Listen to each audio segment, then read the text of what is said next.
a high-stakes day for President Biden, sitting down with allies to discuss the war in Ukraine. The president is meeting today with NATO, G7, and European Union leaders in Brussels, Belgium. Mr. Biden is expected to unveil new sanctions against Russia for its aggression and new aid for Ukraine.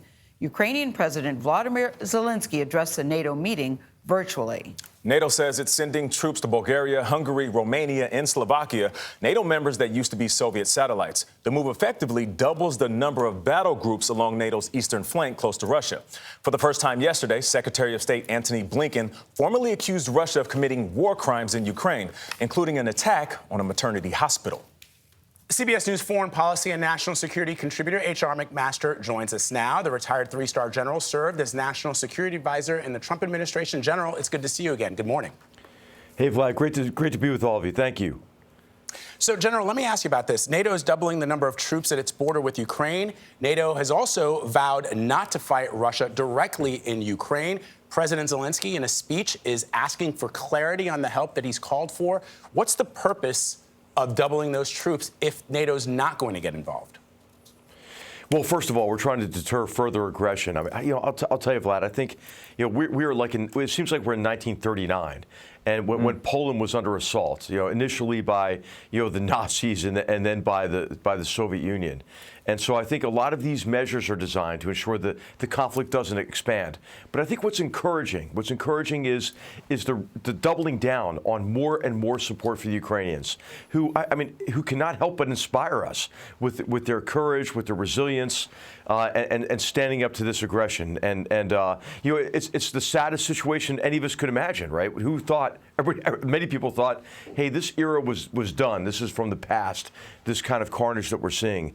So I think the demonstration of unity in Brussels is super important.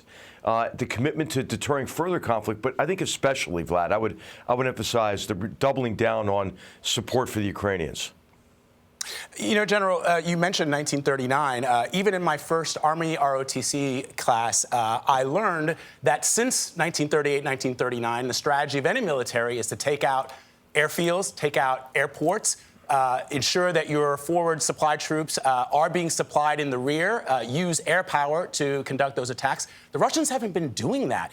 We've seen interceptions of cell phone messages between Russian commanders on the ground.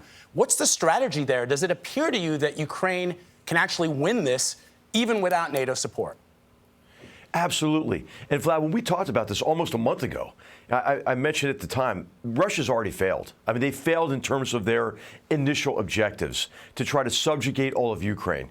They didn't have the forces, and what they've demonstrated is really a high degree of military incompetence and their ability to conduct, fire and maneuver. And as you know from your time as well in RTC, that to integrate all arms into the fight. But of course, what's sad about this, and what we can't get too happy about, the problems that Russia's encountered. What they've done is they've fallen back on a pretty simple task, which is just to rubble cities, right? To bombard cities and to inflict casualties on innocent civilians. And this is really what NATO's got to focus on.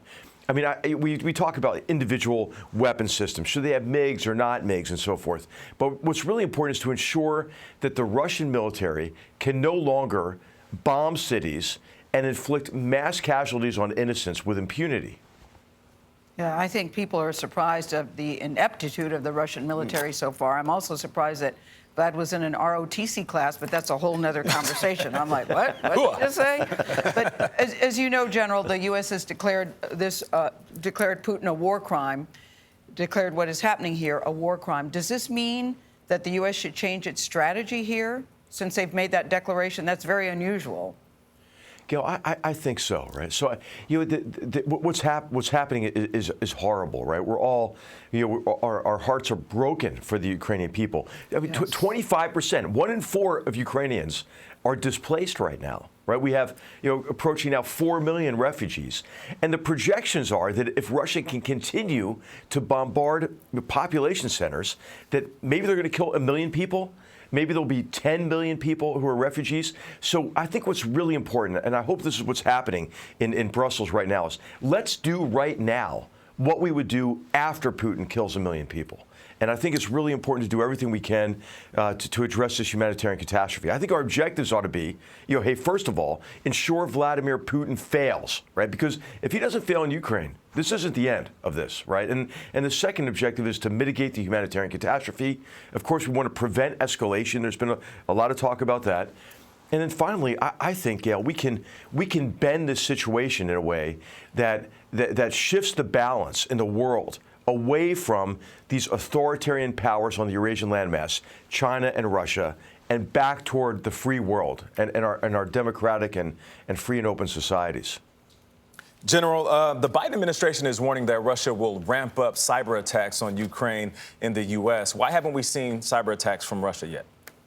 Well, we don't really know, do we? This is like this is the dog that hasn't barked, and I think a lot of it probably has to do.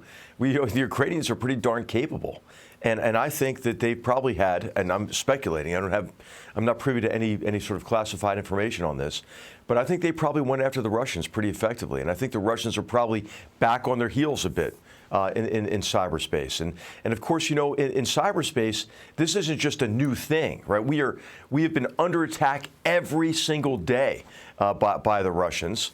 And of course, we have an extremely capable cyber force ourselves. So I don't know what my friend General Paul Nakasone is doing as the director of the NSA, but we couldn't have a better person, actually, in the lead of that organization. So, we can't be complacent, obviously. It's pretty easy to destroy, as we know. Yeah. We have a lot of surface area to attack, and the attacker in cyberspace has some advantages. So we have to develop more and more resilient systems, right? We're behind already. But then also, I think we're probably undertaking some offensive capabilities, right? In cyberspace, you have to try to shoot down the arrows that are coming at you, but you have to also be able to go in and kill the archer. Yeah. General, it's always great to talk to you, sir. Thank you very much for appearing with us. We appreciate it. Great to be with you. Thank you.